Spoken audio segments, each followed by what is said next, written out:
حاضر ہوں محمد شہزاد بٹ اپنے پروگرام بڑی خبر کے ساتھ۔ آج کی تازہ ترین افسوسناک خبر، امریکہ نے براہ راست ایران پر حملہ کر دیا، گویا بلی تھیلے سے باہر آ گئی۔ جیسا کہ پوری دنیا جانتی ہے کہ اسرائیل نے امریکہ کی عشیر بعد سے حملوں کا سلسلہ جاری رکھا ہوا تھا ایران پر، اور اب نئی ڈیولپمنٹ یہ ہے کہ براہ راست امریکہ جو ہے کھل کے سامنے آ گیا۔ امریکہ کی جانب سے جاری کردہ بیان کے مطابق ہم نے ایران میں 3 نیوکلیئر سائٹس پر حملہ کیا ہے اور انتہائی کامیابی سے اسے مکمل کیا ہے، جن میں فردو، ننتظر اور اصفہان شامل ہیں۔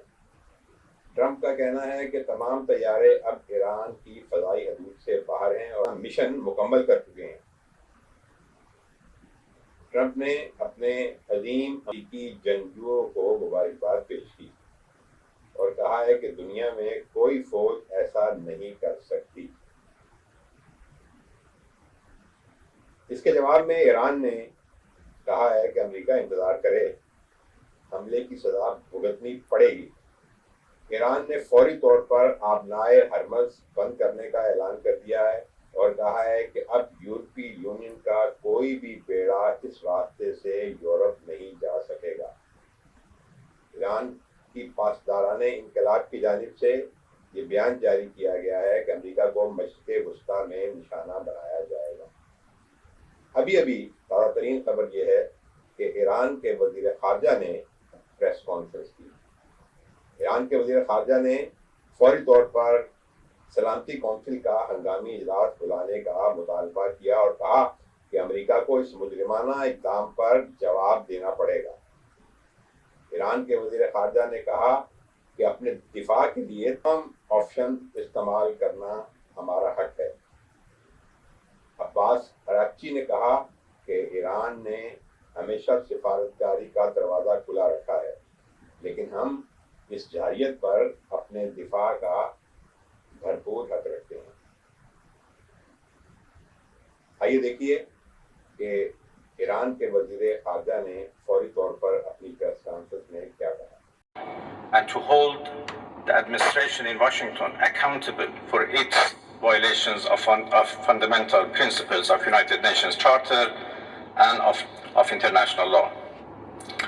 The responsibility of the IAEA and its Director General, who through evidence bias paved the way for the current violence and bloodshed, is now clearer than ever. We call on the IAEA Board of Governors to immediately convene and carry out its legal responsibility in response to the dangerous US attack on Iran's peaceful nuclear facilities, all of which have been under the agency's full safeguards and monitoring. The world must not forget that it was the United States which, in the midst of a process to forge a diplomatic outcome, betrayed diplomacy by supporting the genocidal Israeli regime's launch of an illegal war of aggression on the Iranian nation. Not content with such malign actions, the United States itself has now also opted for a dangerous military operation and aggression against the people of Iran.